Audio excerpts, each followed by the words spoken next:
সংস্কার করতে হবে রাজনৈতিক দলগুলোকেই বললেন প্রধান উপদেষ্টা। ন্যূনতম সংস্কার শেষে নির্বাচনের প্রত্যাশা ফখরুলের। আগে স্থানীয় নির্বাচন দিলে তা গ্রহণযোগ্য হবে না বললেন রিজভী। ভোট পরিচালনায় দরকার নিরপেক্ষ সরকার।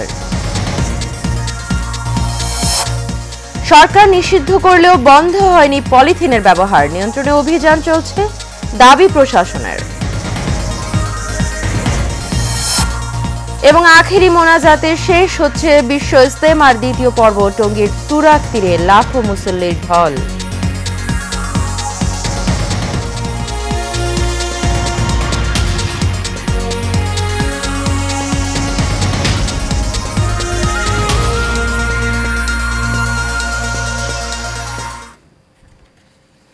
স্বাগত এশিয়ান নিউজে। পুরো সময় জুড়ে আপনাদের সঙ্গে রয়েছে আমি অরণ্য বিনতি ইউনুস। এতক্ষণ শুনছিলেন বিআরবি কেবল ইন্ডাস্ট্রিজ লিমিটেড সংবাদ শিরোনাম। চলে যাব পুরো খবরে।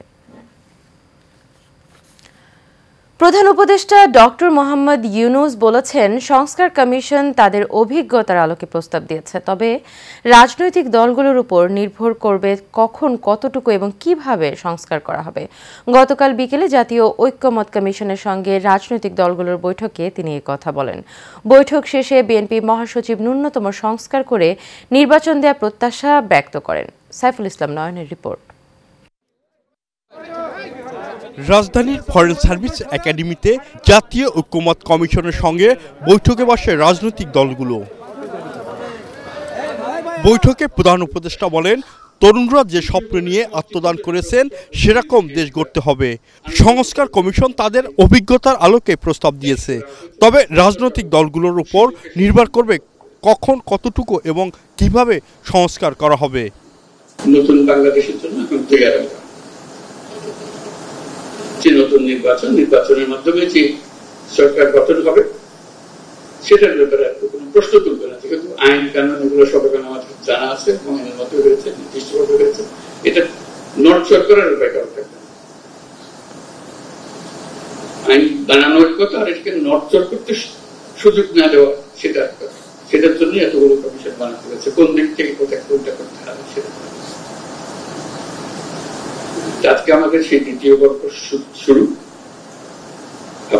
আপনারাই এই দ্বিতীয় পর্ব স্রষ্টা, আপনারাই এগুলো। বৈঠক শেষে সাংবাদিকদের সঙ্গে কথা বলেন বিএনপির মহাসচিব। এ সময় ন্যূনতম সংস্কার শেষে নির্বাচনের প্রত্যাশা ব্যক্ত করেন তিনি। সংস্কার যে করা প্রয়োজন সে বিষয়ে তিনি কথা বলেছেন এবং রাজনৈতিক দলগুলোর কাছে তিনি আহ্বান জানিয়েছেন যে এই সংস্কারের যে রিপোর্টগুলো প্রত্যেকটি কমিশনগুলো যেগুলো প্রদান করেছে সেগুলোর উপরে আলাপ আলোচনা হবে।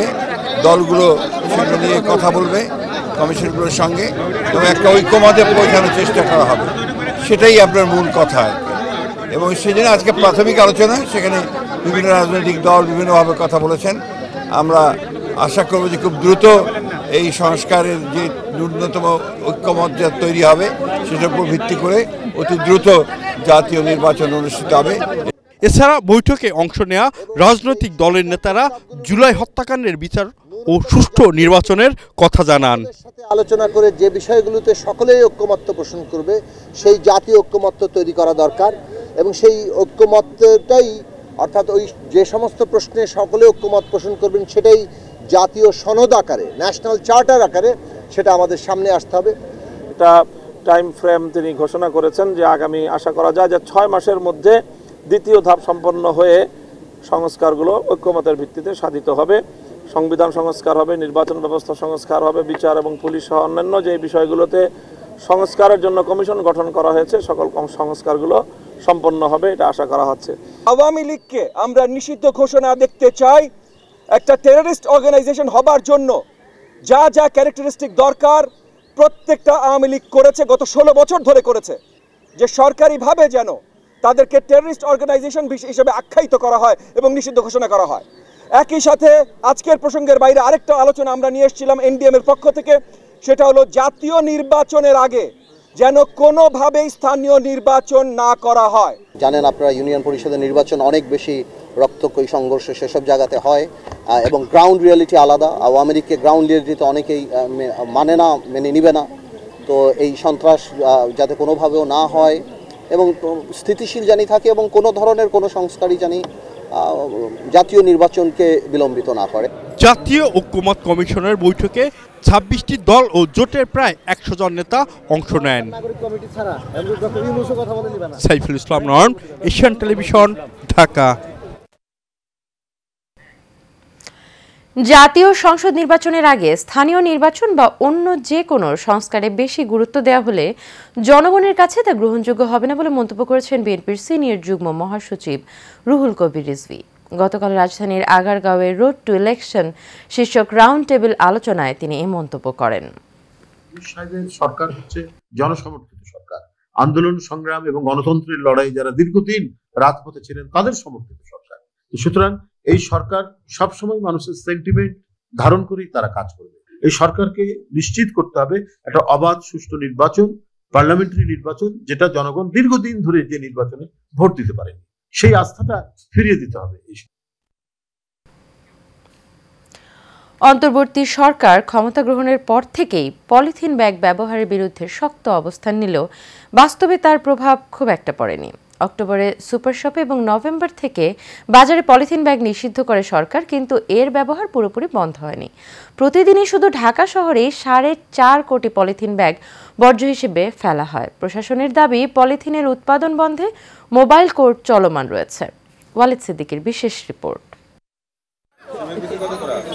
2002 সালে আইন করে পলিথিন শপিং ব্যাগের উপর উৎপাদন, ব্যবহার, বিপণন ও বাজারজাতকরণের উপর নিষেধাজ্ঞা জারি করে সরকার। 2006 সাল পর্যন্ত মোটামুটি পলিথিন ব্যাগের ব্যবহার সেভাবে দেখা যায়নি, কিন্তু নজরদারির অভাবে বাজারে আবার পুরোদমে জায়গা করে নিয়েছে নিষিদ্ধ পলিথিন। সাধারণ মানুষ বলছেন আইনের যথাযথ প্রয়োগ এবং বিকল্প ব্যবস্থা নিশ্চিত করা গেলে কমানো যাবে পলিথিনের ব্যবহার।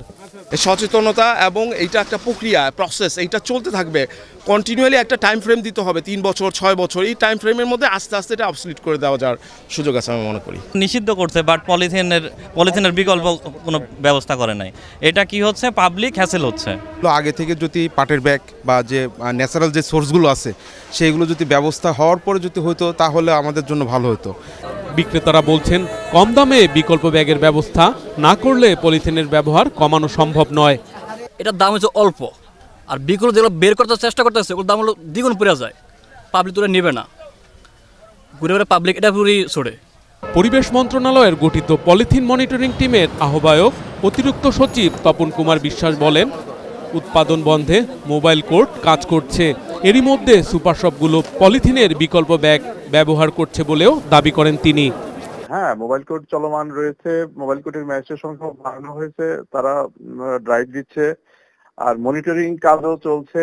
বিভিন্ন সভা সেমিনার, অর্থাৎ একটা হলিস্টিক অ্যাপ্রোচ এখনো বহমান রয়েছে, অব্যাহত আছে। আমরা কাজ চালাচ্ছি, আমরা তো আশাবাদী যে এটা বন্ধ হবে।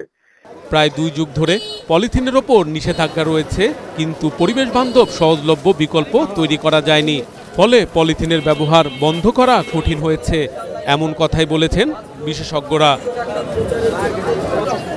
Walid Siddiqui, Asian television, Dhaka.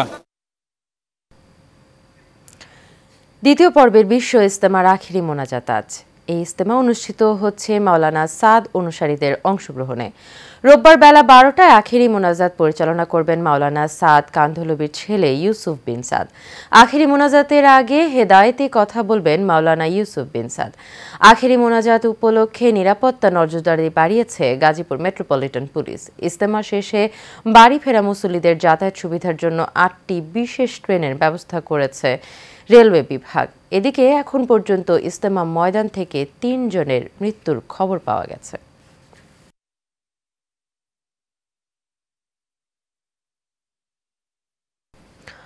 বরগুনার আমতলীতে জাল সার্টিফিকেট দিয়ে নাম ও স্বাক্ষর জালিয়াতি করে 2টি মাদ্রাসার 3 শিক্ষক দীর্ঘদিন ধরে সরকারি টাকা আত্মসাৎ করে আসছেন বলে অভিযোগ উঠেছে। আমতলী উপজেলার কুকুয়া ইউনিয়নের পূর্ব কেওয়াবুনিয়া দাখিল মাদ্রাসা ও চওড়া ইউনিয়নের পূর্ব পাতাকাটা MA দাখিল মাদ্রাসার প্রতারণা করে চাকরি করছেন তারা। এ ব্যাপারে এলাকার 3 ব্যক্তি ওই শিক্ষকদের বিরুদ্ধে দুর্নীতি দমন কমিশন এবং মাদ্রাসা শিক্ষা অধিদপ্তরে পৃথক 3টি অভিযোগ দিয়েছেন। সজীব আহমেদের তথ্য এবং ছবি আরও জানাচ্ছেন মাজহারুল আমিন শুভ। বরগুনার আমতলীর 3 শিক্ষকের বিরুদ্ধে উঠেছে জালিয়াতির অভিযোগ। জাল সনদ, স্বাক্ষর জালিয়াতি সহ বছরের পর বছর সরকারি অর্থ আত্মসাতের ঘটনায় তাদের বিরুদ্ধে দুদকে অভিযোগ দেওয়া হয়েছে। অভিযোগে উল্লেখ করা হয়েছে, কুকুয়া ইউনিয়নের পূর্ব কেওয়াবুনিয়া দাখিল মাদ্রাসার সহকারী শিক্ষক কামাল হোসেন 1993 সালে পূর্ব পাতাকাটা এমএ দাখিল মাদ্রাসা থেকে তৃতীয় বিভাগে উত্তীর্ণ হওয়ার পরে লেখাপড়া করেননি, কিন্তু 2001 সালে কৃষি ডিপ্লোমা পাশের একটি সনদ দিয়ে তিনি মাদ্রাসার সহকারী শিক্ষক পদে যোগ দেন। চাওড়া ইউনিয়নের পূর্ব পাতাকাটা এমএ দাখিল মাদ্রাসার সহকারী মৌলভী মজনুল হক 1984 সাল থেকে আব্দুল কুদ্দুস মিয়া নামের একটি সনদ দিয়ে জুনিয়র মৌলভী পদে চাকরি করে আসছিলেন। পরে 1988 সাল থেকে এ পর্যন্ত মজনুল হক নামে চাকরি করছেন তিনি। একই মাদ্রাসার আব্দুর রব নামের আরেক শিক্ষকের বিরুদ্ধে নিজের নিয়োগপত্র নিজেই তৈরি করে সহসুপার পদে অবৈধভাবে চাকরি করার অভিযোগ উঠেছে। পূর্ব কেওয়াবুনিয়া দাখিল মাদ্রাসার সহকারী শিক্ষক কামাল হোসেনের কাছে অভিযোগের বিষয়ে জানতে চাইলে তিনি কোনো মন্তব্য না করে উত্তেজিত হয়ে সাংবাদিকদের দেখে নেয়ার হুমকি দেন।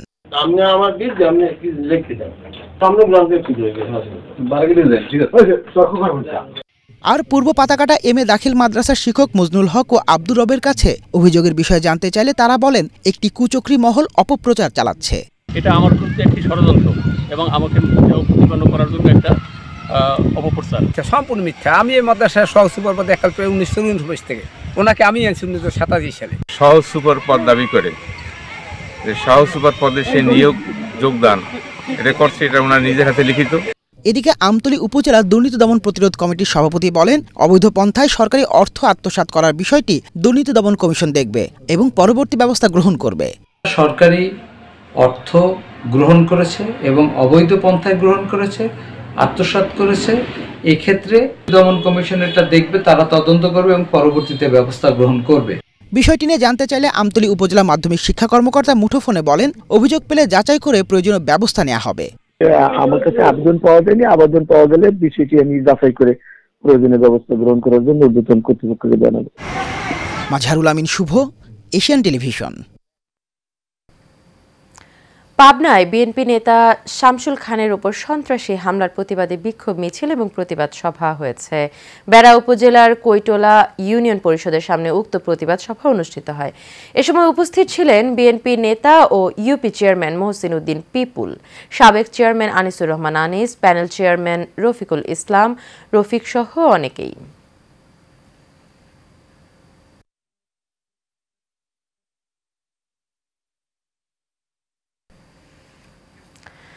গাজীপুরে কোনাবাড়িতে আওয়ামী লীগ, যুবলীগ ও নিষিদ্ধ সংগঠন ছাত্রলীগের সন্ত্রাসীদের দ্রুত গ্রেফতারের দাবিতে এবং কর্মসূচির দেওয়ার প্রতিবাদে বিক্ষোভ মিছিল অনুষ্ঠিত হয়েছে।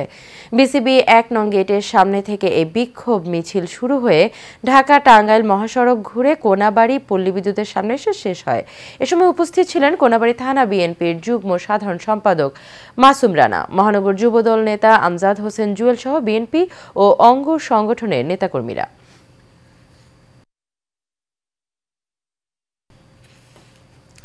গাজীপুরের কালিয়াকৈরে বিএনপির কর্মী সমাবেশ এবং লিফলেট বিতরণ অনুষ্ঠিত হয়েছে। বোয়ালি ইউনিয়ন বিএনপির উদ্যোগে উপজেলার Boali Narendra Narayan school and college মাঠে এই আয়োজন করা হয়। বোয়ালি ইউনিয়ন বিএনপির সভাপতি আলী আজম খানের সভাপতিত্বে প্রধান অতিথি ছিলেন বিএনপির কেন্দ্রীয় নির্বাহী সদস্য কাজী সায়েদুল আলম বাবুল।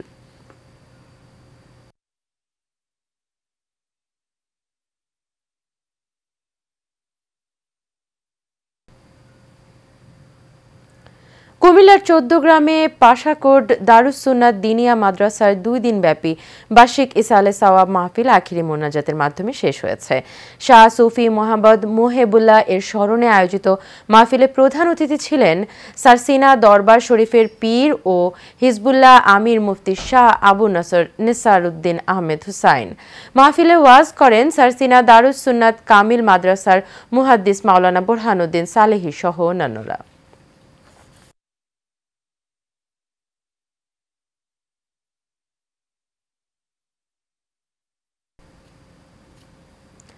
কুমিল্লার লাকসাম উপজেলায় দ্রব্যমূল্যের ঊর্ধ্বগতি, আইনশৃঙ্খলার অবনতি ও দ্রুত সময়ের মধ্যে নির্বাচনের রোডম্যাপ ঘোষণার দাবিতে শান্তি র্যালি ও লিফলেট বিতরণ করা হয়েছে। এ সময় সাবেক ডাকসু সদস্য ও বাংলাদেশ জাতীয়তাবাদী যুবদলের কেন্দ্রীয় কমিটির সাবেক শ্রম বিষয়ক সম্পাদক ডক্টর রাশিদ আহমেদ হুসাইনি বলেছেন, রাষ্ট্র সংস্কারে বিএনপির ভারপ্রাপ্ত চেয়ারম্যান তারেক রহমানের ৩১ দফা বাস্তবায়নে সর্বস্তরের জনগণকে সাথে নিয়ে কাজ করতে হবে। আরও উপস্থিত ছিলেন বিএনপি নেতা AKM আতিকুর রহমান লিটন, ইঞ্জিনিয়ার জাহাঙ্গীর হোসেন শিপন সহ অন্যান্যরা।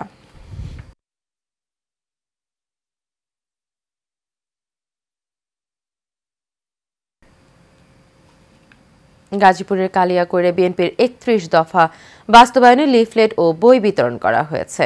উপজেলার সিনাবাহ মাঠে এক কর্মী সমাবেশ অনুষ্ঠিত হয়। মৌচাক ইউনিয়ন বিএনপির ৪ নম্বর ওয়ার্ড সভাপতি আবুল বাশারের সভাপতিত্বে প্রধান অতিথি ছিলেন উপজেলা বিএনপির সভাপতি VP মোহাম্মদ হেলাল উদ্দিন।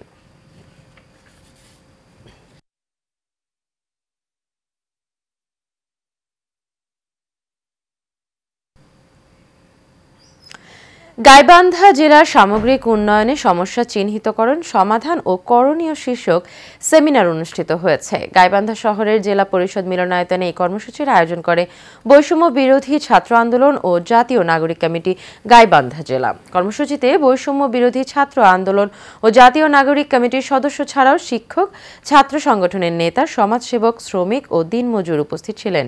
উন্নয়নের সমস্যা সমাধান করে পরবর্তী করণীয় নিয়ে আলোচনা হয় সেমিনারে। সেই সাথে জেলার উন্নয়নে বিভিন্ন পদক্ষেপ গ্রহণ করতে স্মারকলিপি, গণস্বাক্ষর ও মানববন্ধন কর্মসূচি পালন করা হবে বলেও জানান আয়োজকরা। কর্মসূচিতে আলোচনায় অংশ নেন জাতীয় নাগরিক কমিটির কেন্দ্রীয় কমিটির সদস্য নাজমুল হোসেন সোহাগ।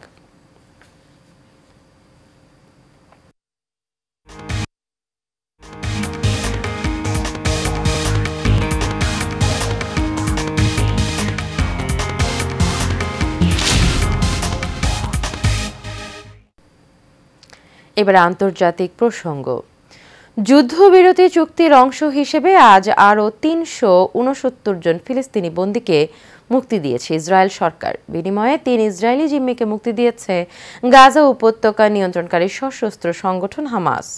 হামাসের সামরিক শাখা আল কাসাম ব্রিগেড এবং ফিলিস্তিনি কারাবন্দীদের সহায়তা প্রদানকারী সংস্থা প্যালেস্টাইনিয়ান প্রিজনার্স মিডিয়া অফিস আলাদা বিবৃতিতে এই তথ্য নিশ্চিত করেছে। বিবৃতিতে বলা হয়েছে, শনিবার মুক্তি পাওয়া কারাবন্দীদের মধ্যে ৩৩৩ জনই গাজার বাসিন্দা, বাকি ৩৬ জন যাবজ্জীবন কারাবাসের সাজাপ্রাপ্ত।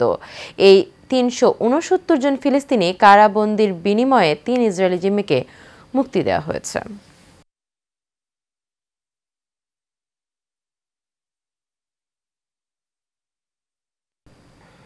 চুয়াডাঙ্গায় কীটনাশক ব্যবহারে কপাল পুড়েছে চাষিদের। মাঠেই নষ্ট হয়েছে প্রায় কোটি টাকার পেঁয়াজ। চাষিদের অভিযোগ, Marshal Agrovet Chemical Industries Oracle নামক ছত্রাকনাশক ব্যবহারের কারণে পুড়ে গেছে পেঁয়াজ। কৃষি অধিদপ্তর বলছে, চাষিদের ক্ষতিপূরণ না দিলে কোম্পানির বিরুদ্ধে নেওয়া হবে আইনি পদক্ষেপ।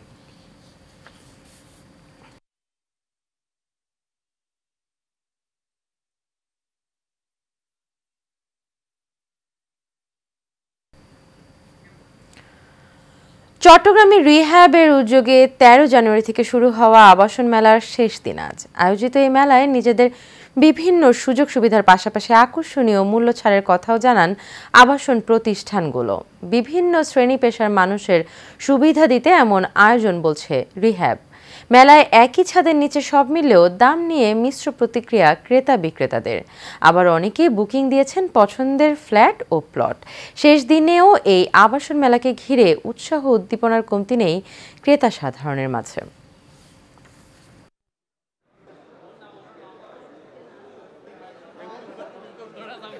বিভিন্ন কোম্পানি আসলে ইন্ডিভিজুয়ালি আমরা দেখি, কিন্তু সবগুলো কোম্পানি একটা ছাতার নিচে আছে, তো আমরা এখন চয়েস করতে পারছি।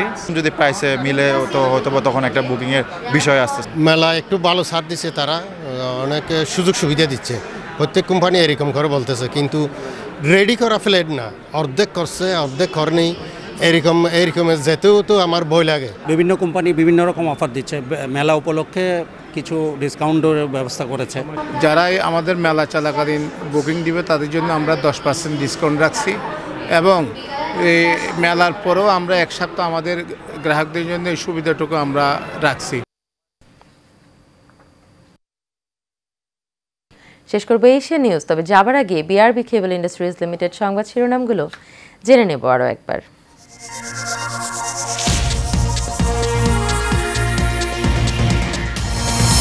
সংস্কার করতে হবে রাজনৈতিক দলগুলোকেই, বললেন প্রধান উপদেষ্টা। ন্যূনতম সংস্কার শেষে নির্বাচনের প্রত্যাশা ফখরুলের। আগে স্থানীয় নির্বাচন দিলে তা গ্রহণযোগ্য হবে না, বললেন রিজভী। ভোট পরিচালনায় দরকার নিরপেক্ষ সরকার। সরকার নিষিদ্ধ করলেও বন্ধ হয়নি পলিথিনের ব্যবহার, নিয়ন্ত্রণে অভিযান চলছে, দাবি প্রশাসনের। এবং আখিরি মোনাজাতে শেষ হচ্ছে বিশ্ব ইজতেমার দ্বিতীয় পর্ব। টঙ্গীর তুরাগ তীরে লাখো মুসল্লির ঢল।